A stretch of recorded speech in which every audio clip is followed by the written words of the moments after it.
Okay, today we're going to discuss an initial conversation that a person can have with someone completely new to Judaism, completely new to spirituality or any type of non-Western ideas. So, always a good question to begin with is, what do you believe is the purpose of life?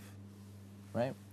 Now, a lot of people will tell you different things, but I think everyone, when they analyze the Western culture, you look at the media and the economy and how people are living their lives in the Western world, so you will come to the conclusion that if you were, let's say, an alien, right, and you just took a test, you wanted to try to figure out what was the purpose of life, why are these people living, you would think, really, it's to obtain as much instant gratification, instant pleasure as possible, right?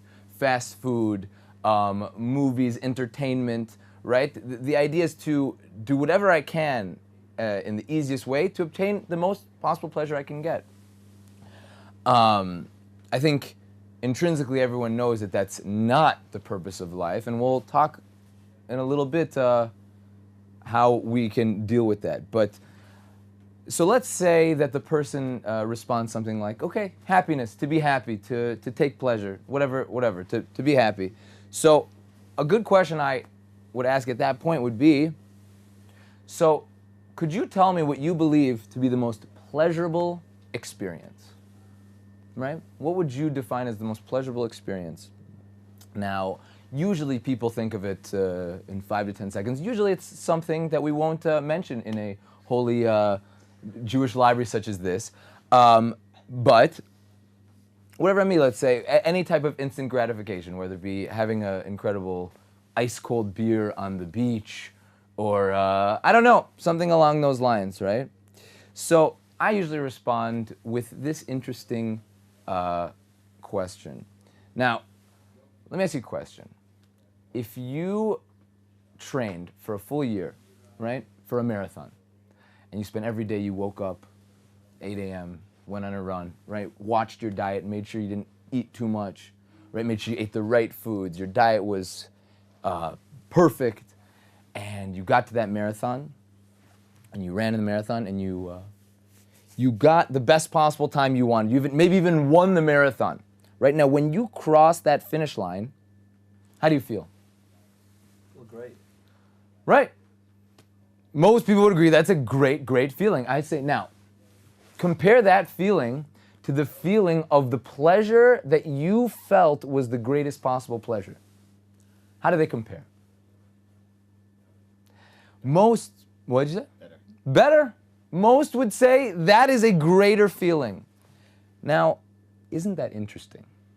That what you believed was the greatest pleasure in the world, within 13 seconds, maybe, I was able to show you that that's not truly the greatest pleasure, right? Now, deep down, why is this so? Because we all realize that instant pleasure is not the greatest possible pleasure.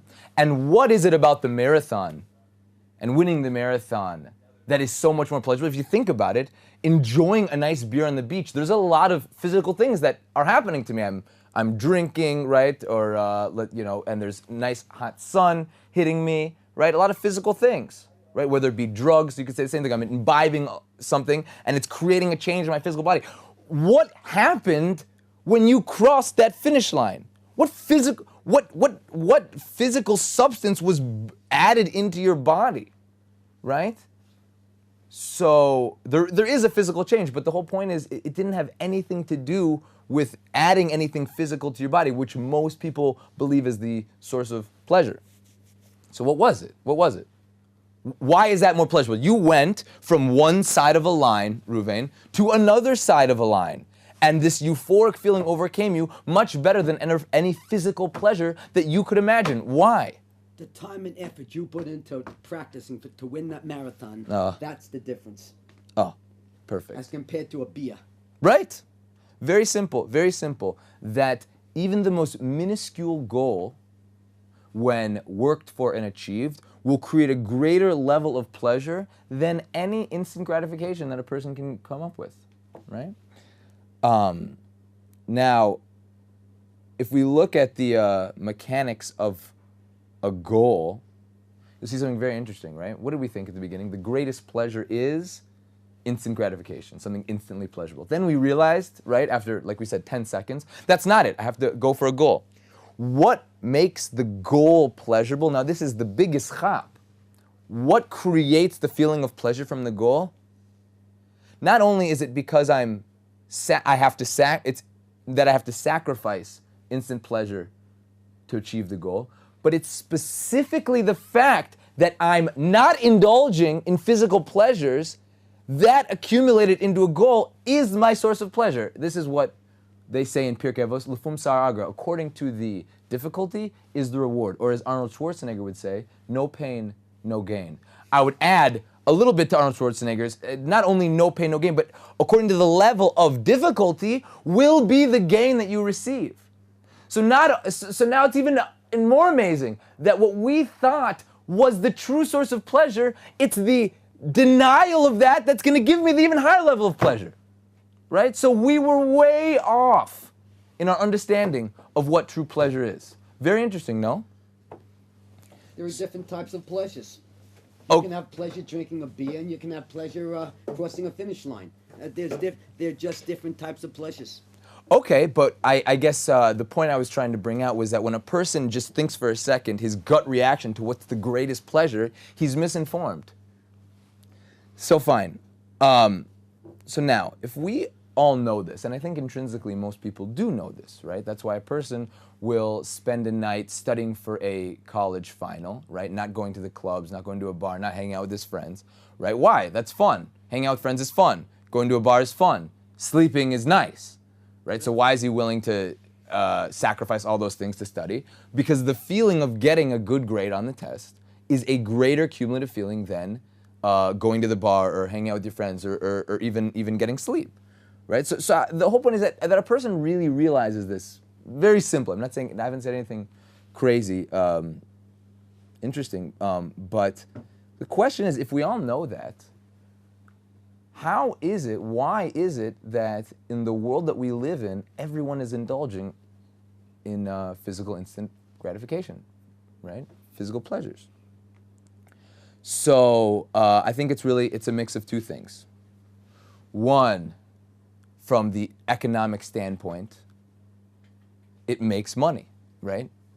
Indulging in instant pleasures, I pay a lot of money for that. So most companies that are telling me, enjoy this ice cold Coke, or whether it be the entertainment industry or the inappropriate entertainment industry, which makes almost all of its money off instant gratification and instant pleasure, right? Is that I'm making them money. Right? By me indulging in my instant pleasures, I'm making them a lot of money. But then look at it from my perspective, right?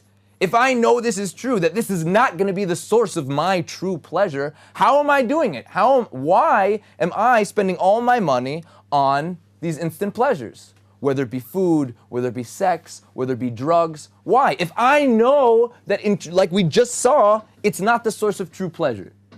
Why?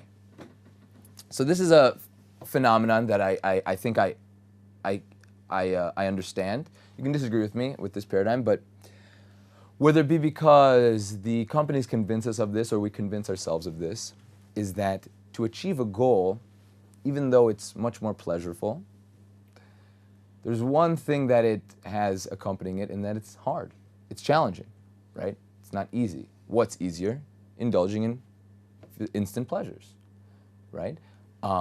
And the problem is, we have convinced ourselves that whatever it might be is the new instant pleasure, the new fad, the new trend, that I've convinced myself that by obtaining that new thing, that's actually going to give me the long-lasting pleasure that I'm looking for, right? That's what you would call delusional. It's actually delusional. I would call it the walking off into the sunset with the girl syndrome, right? Is that you go to a bar, you go to a club, and you see the most beautiful girl, right? And you've been through this many times before. Like, okay, I speak to her and whatever, whether the relationship is a night or a week, right? Is that it leaves me with no pleasure, feeling kind of like an idiot. But what did I convince myself at that point? That that's the girl. That girl, she's prettier than the previous one. She's gonna be the source of my long-lasting pleasure, this long-lasting pleasure that we, like we said, we're all working towards. But like I said, that pleasure can only come through investment. That pleasure can only come through challenge. And at the end of the day, we have, for however many years we've been living that Western-style life, we've made ourselves delusional, right? We've deluded ourselves into thinking that this long-lasting pleasure that I deep down truly want will come via this new, better instant pleasure, right? That's how iPhone will get you to pay $400 every, 6 months now, right? An iPhone, how often do new iPhones come out? Once a year. About a year. Once a year, about a year. Okay, so they've got it down to a science, right? That new iPhone comes out and the person says, you know what, this is going to be the one. This is going to be the one that I'm really going to enjoy. But lo and behold, another one comes out, and now, no, that one's going to be the one. And you make iPhone a ton of money. So, and you could really do that with all different types of physicality, whether it be women, right? I know in terms of relationships, a lot of relationships with that like that, oh, it's going to be the next girl who she's going to be prettier and a little bit cooler, and she'll be the one. She'll be the one that's going to give me that long-lasting pleasure. But it's also not true. Like I said, it has to be that I'm challenging myself and I'm moving towards a goal. That's what's going to be the source of my pleasure, right? So now, when a person realizes that the true source of pleasure will be via goal orientation, right? And it's not going to be via indulging in the world of physicality. So there's one question he should ask himself, right? Is that, okay, so fine. So then what should be my goal, right? There's tons of goals out there, and there's tons of different things I can do, tons of different things I can invest in, right? And it can be very perturbing. A person can just sit there and think, well, what should I invest in, right? That alone is a very difficult thing, and then actually putting the work in is a whole nother journey. So I created what I think to be 3 main categories that will help a person realize the best possible goal. What are they? And a way to remember it is the word etc. E-C-T. You could do E-T-C. Etc. Right? So what's etc? Effort, challenge, and time. Right? That to the extent that I have those 3 things will be the extent of pleasure and happiness and meaning I get from my goal. Right? So let's investigate. Effort, right? A good way to show this, according to the level, I'm sorry, when I said effort, I meant effect, effect. So according to the effect what I'm doing is having on the world, according to that will be the level of meaning and pleasure I receive from it. For instance, the difference between, let's say, a person who has a goal of winning a certain video game or a doctor who has a goal of saving as many lives per day as he can. Both goal-oriented, right? Both certain levels of difficulty, right? We haven't talked about challenge yet, but I think everyone would agree that the doctor is living a more meaningful life than the video gamer, right? And I would say the specific reason why, one of them, is that he is having a bigger effect on the world. Whereas the video gamer might feel even some levels of depression, even though he's moving towards a goal, but he's not doing anything. He's not really changing anybody. He's not changing himself, right? And the doctor, he is having a positive effect on the world. So that's one thing to keep in mind when you're trying to decipher what goal should I have for myself, is what effect, how much effect can I have on the world or myself, right? Another thing, C, we said challenge, right? Challenge, and this is something we brought up before, is that according to the level something is challenging, that I'm feeling that I am actualizing my potential and I'm not just, it's not coming easy, right? That will add to my pleasure and meaning behind my goal. A good example of this, of how a person could be having an effect, but if it's not challenging, he won't like it, is Michael Jordan, right? What happened with Michael Jordan? He had won numerous championships. He was by far the best player. They were basically unstoppable. And what did Michael Jordan do? He quit and went to play baseball, right? But he was having a huge effect on the world. People were inspired by him. Is that not inspiring? Michael Jordan, someone who got cut from his high school basketball team, and now he was by far the greatest, most unstoppable player with the most unstoppable team in the world, right? What an effect you're having. But it wasn't challenging, right? He didn't have the challenge. So what happened? He went to go play baseball. New challenge. New challenge, right? He's multi-talented, so why not investigate other avenues which you can meet new challenges and be successful. Right. So we need that challenge. Third, and this goes into two parts, time, right? Effect, challenge, time. What's time? Two aspects. Aspect one, how much of my day am I investing in my goal, right? You could have a goal of, when you get off of work to build puzzles, right? And your goal is to just make as many puzzles as possible. Or you could have a goal of when you get off work, is to train for a marathon, right? So why do I use those two examples? Because when you're doing the puzzles, all that affects is just the time you're doing the puzzle. The only time you're working on it is when you're doing the puzzle. But if you're training for a marathon, not only does it involve the proactive time spent training, but also it's how you eat. You have to watch how you eat. So even me at breakfast at work, if I'm training for a marathon, I have in mind my goal of doing good in a marathon. So it's taking up more of my day. And another aspect of time is how many days, weeks, months, years is the journey towards my goal, right? And like I said, according to the length of it, will be the level of pleasure I obtain out of it. Now, this actually also has a dangerous aspect to it, which you see kind of from the American dream, right? What's the American dream? That a person goes through college, right? I would say the main goal that we have probably all invested ourselves in is what America tells us, which is the financial security goal, right? The American dream to make as much money as you can, right? So that you're financially secure. So what does that entail? I'm goal-oriented in high school to get into a good college. Goal-oriented in college, right, to get to a good, maybe a master's, right? And I get into law school. I do good in law school, and I'm still, right, I'm 25, getting age 30, right, I join a nice law firm, right? And then once I get the law firm, I want to make partner. And I make partner, maybe at the age of 40, wow, right? I've had 35, 40 years, meaning I've been moving towards this goal. Very meaningful. But what happens? The goal ends, right? You finished, and this might be one of the reasons why a person might have a midlife crisis, because he spent his whole time investing in this goal, and it turns out that what happens to him? He's got nothing left. His whole life was this investment, and now it's gone. You see this also happening with athletes, right? That you've seen a lot of athletes, they spend basically from the time they were 18 to the time they were 36 or 40 playing basketball or other sports. And then what happens when they leave, unless they find some other goal, is that they don't know what to do with themselves, right?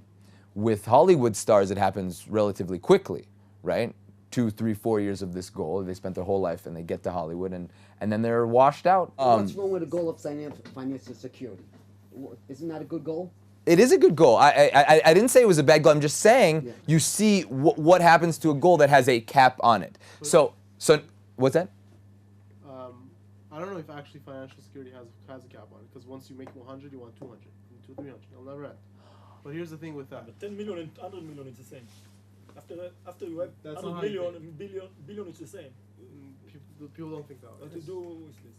Okay. You want to get into the billionaires club. When you get into the billionaires club, you want to move up. Yeah, but you realize at the same time that it's empty too.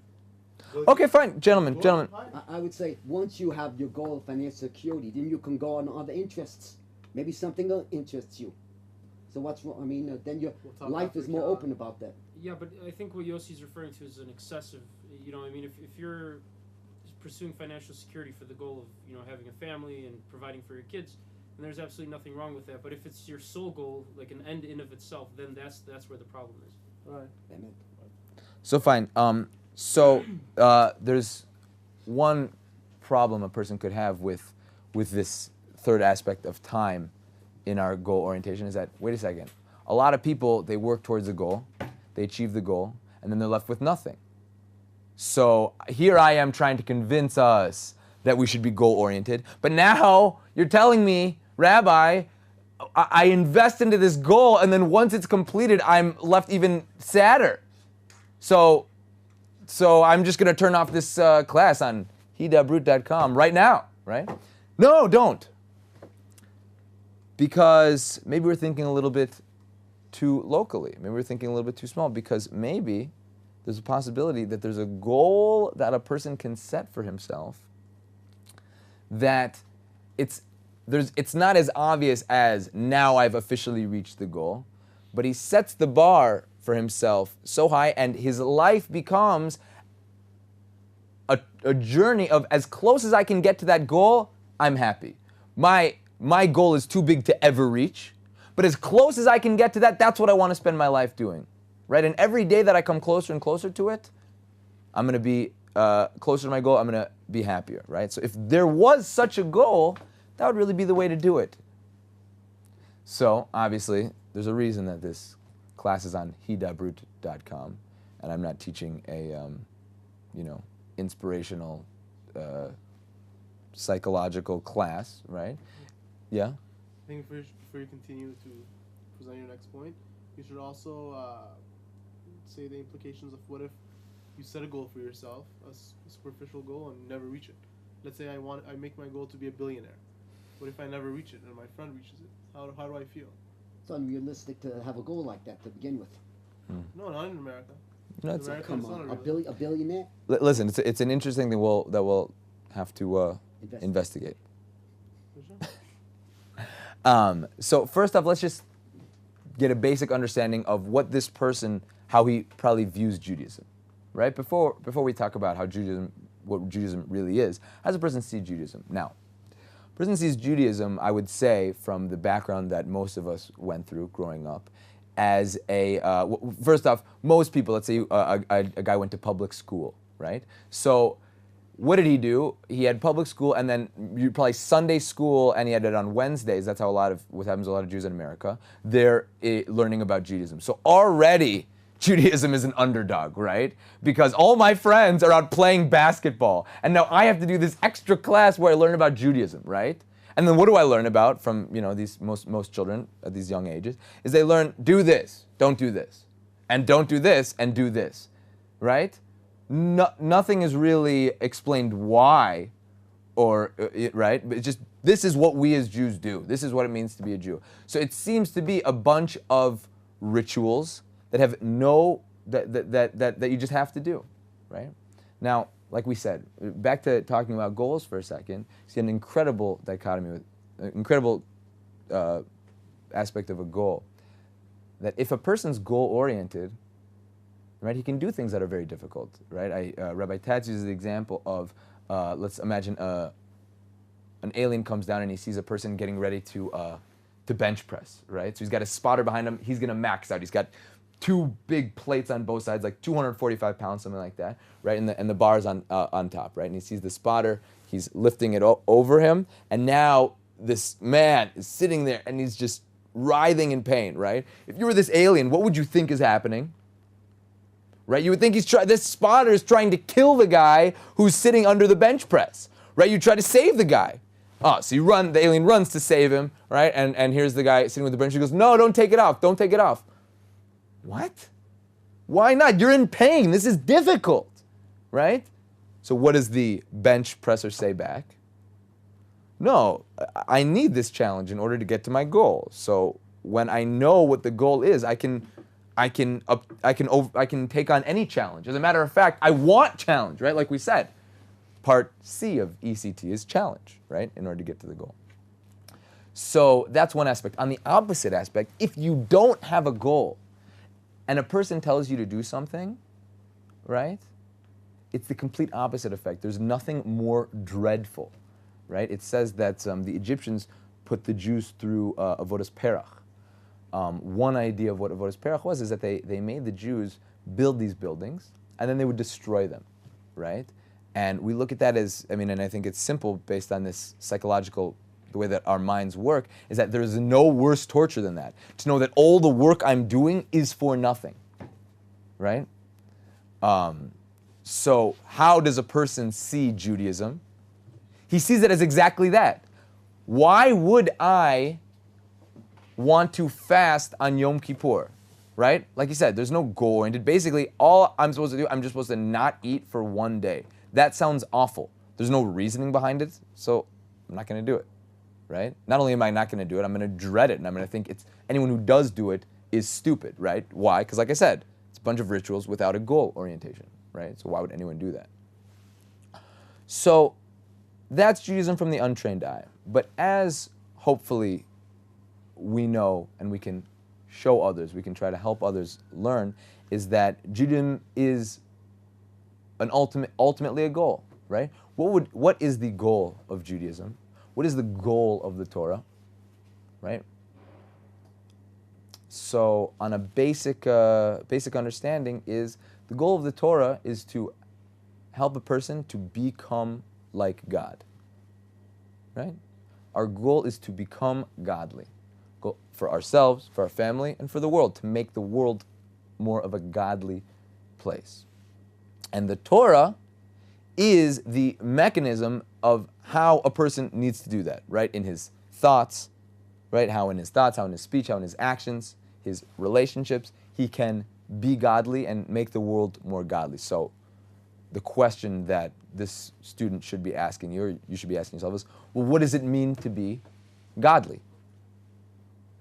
What is God, right? So I think two main parts. Part one, we say that Hashem created the world, God created the world, and he didn't need anything, right? That people say, when you think about it, you realize that God created the world and he doesn't need anything from us. It was only in order to give, right? In order to give us the opportunity to achieve the greatest good. So, if we think about that in terms of ourselves, to the extent that we can give without needing anything in return, that is one aspect of us being godly, right? Part two is, what's another aspect of God? Is that God can do anything, right? What does that mean in terms of us? You ask a person, most people when they look at Judaism, they say, you're completely enslaved. I can eat whatever I want. I can do anything I want, right? Now, what's the Jewish response? Well, who are you, right? If you're an animal, you're correct. You're doing whatever you want, right? That's how an animal acts. But the truth is, deep down, everyone realizes this. We are not just animals, right? We have a soul. We have an intellect. We have a mind that wants, like we said, to achieve very high-level goals, right? Now, how many of you people, I'll give a good example, right? You have a goal you want to achieve, like I said. You're studying for a test, and you want to just be able to sit 8 hours studying the whole night so you can get an A on that test, right? Now, are you free to do that? As in, you want to tell me that for those 8 hours you'll be able to do that? Or will the body say, I want a coffee? Usually it'll say, every hour, I want a coffee. No, you know what? I want to check Facebook. I need a meal. I need a snack, right? I want to talk to this person on the phone, right? So at the end of the day, you see how enslaved you are to the desires of the body. So like we said, aspect 2 of being godlike is just as God is able to do whatever he wants, we who are souls and not bodies, one of our goals is that the Torah should help us become people who are not enslaved by the desires and the temptations of the body, right? So that's our goal. And like I said, the Torah is the mechanism in order to get us there. Now, let's go back to our 3 main principles of goal orientation: effect, challenge, time, right?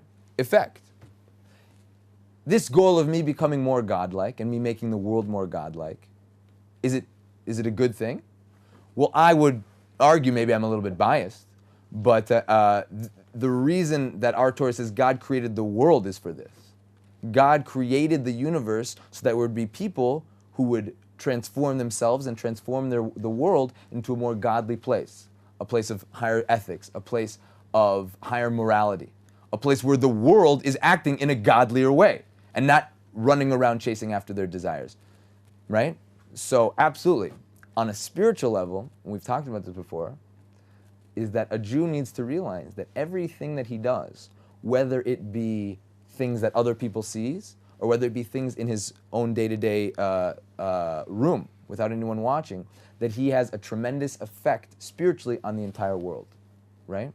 I use the example of the Chofetz Chaim almost every day, that the Chofetz Chaim said to his Talmidim, our Torah learning in Radin will affect the modest dress of Paris, right?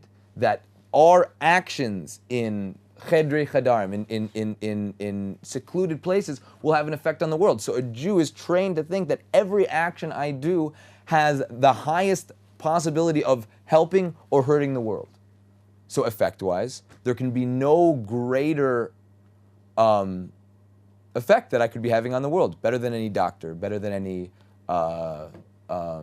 politician, whatever it might be, right? Effect. If I'm kosher, how is that making the world more godlike?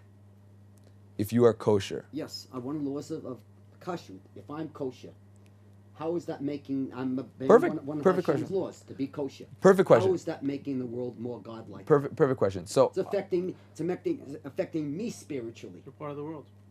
so, No, so, but how explain to me how I'm making the world more so, godlike. so I can answer you. I'm affecting myself. Reuven. Yeah. So I can answer you in the spiritual answer that I just gave, that Hashem created it, that a Jew is a microcosm for the world, and when he acts in a godly manner, the world will, there will be more ability for the world to act in a godly manner. But I'll tell you something more. Reuven, I'll tell you. It's a very philosophical answer. Okay, you don't have to believe. You don't have to believe. On a more specific level, let's say you go to a party, right? All your friends around, right?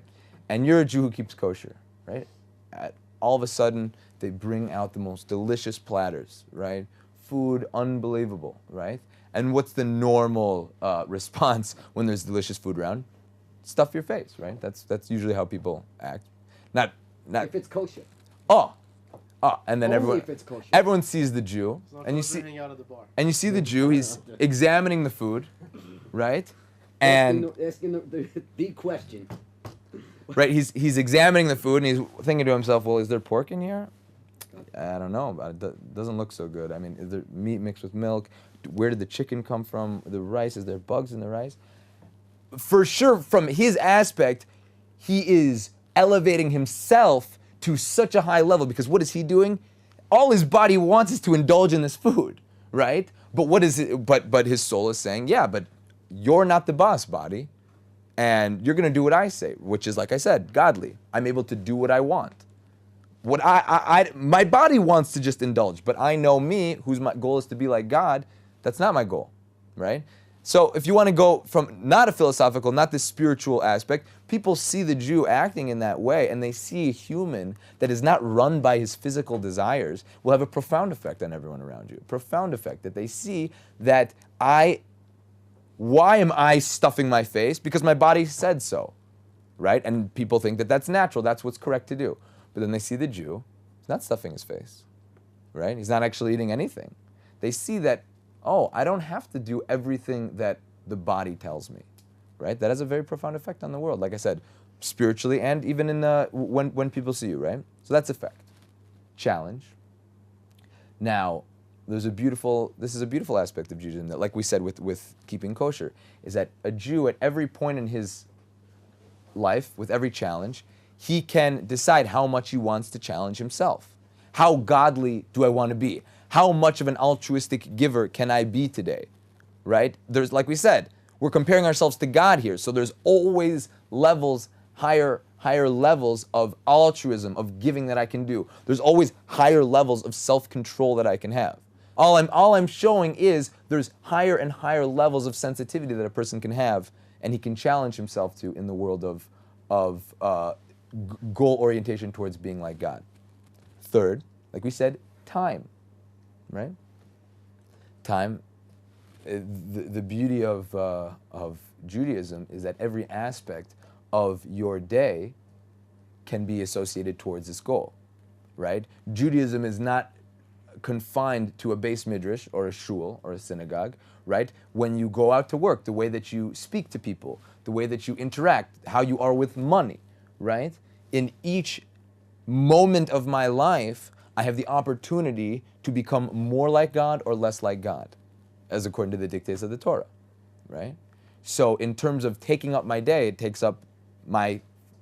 can take up my full day, right? And to the degree that I invest in it will be the degree of pleasure I'm going to get out of it, right?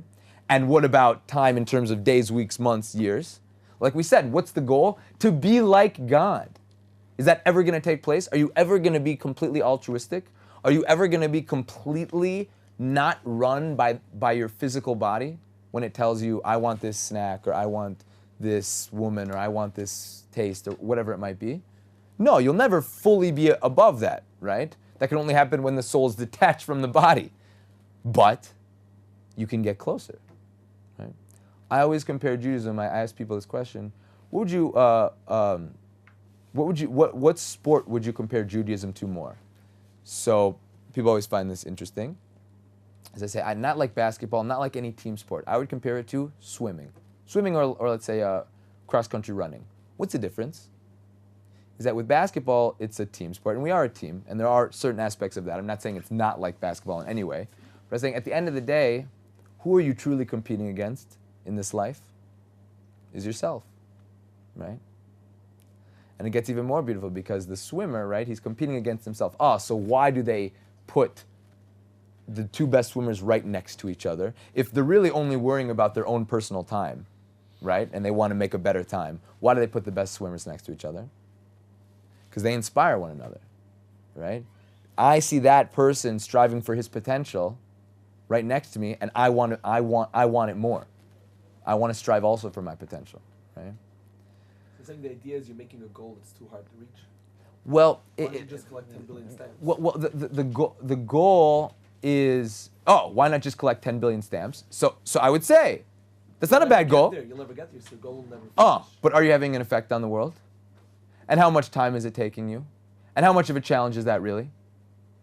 Right? So it's like I said, that is, I'm sure a person would get a certain level of enjoyment if he really invested in collecting 10 billion stamps. That's my theory of how the human mind works. That that we, when we're invested in goals, we feel happy. That's why a person can have really negative goals. He could be doing really negative things for himself in the world, and he'll still feel good about it because we are so trained to appreciate this journey towards moving towards goals. It can even be negative because our goals can be doing negative things for the world, right? So the goal of Judaism is to be like God. Are you ever going to get there? No! But that's not the goal. The goal is to get as close as I can to it as possible. We'll end with this story of really what we're truly after. And I think this is, like I said, if you're having this conversation with a person, it's always a perfect story to really bring together all these ideas. Is talk about Rav Moshe Feinstein. I'm sure everyone's heard this story before. That Rav Moshe Feinstein was someone who the Jewish people looked up to more than, he was the biggest rabbi of the generation at that time. And his driver picked him up. He helped him get into his car, closed the door, right? And the driver got back into the car, and drove a couple blocks, opened up the door for Rav Moshe. Rav Moshe got out, the driver drove away, right? At the point that the driver drove away, a yelp was heard coming out of Rav Moshe Feinstein, right? And you saw him gripping his hand in writhing pain, right? And someone came up to Rav Moshe and they asked, what happened, right? And what they found out was that when the driver first closed the door to get Rav Moshe into the car, he closed it on Rav Moshe's finger. But in order to not embarrass the driver, Rav Moshe had the wherewithal, he had the self-control to not let out any even sound of pain. What ended up happening? Once the driver drove away, he was able to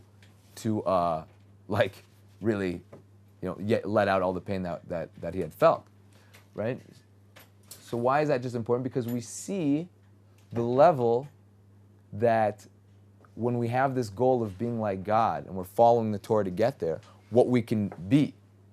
Someone so above the physical world that the first thing when a door is closed on your hand, your body sends a bunch of physical signals, right, that tell you to writhe in pain. But he was so far above the body that he was able to care about another person and his feelings and quiet that feeling.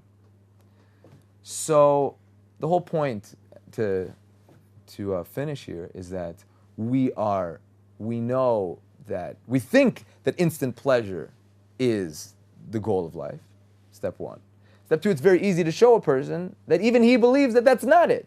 That true pleasure only comes through goal orientation and achieving that goal, journeying towards that goal, right? Step three is what I said is the 3 parts of picking a good goal, right? And, right, certain examples that we gave. And step 4 is really showing how the Torah lifestyle is a goal-oriented lifestyle, 100%, which is really exactly the opposite of what most people think, that it's really a bunch of rituals that have no goal. And it really fulfills to the highest degree all the aspects of picking out a good goal have, right? So hopefully that should leave that student and also you yourself inspired, that we should all remember, even if you're living a Jewish lifestyle, to realize everything I do is a part of a goal, right? It should be that I am moving all my actions towards this goal. And to the degree that I do that, I will achieve true meaning and happiness in life. And l'chaim.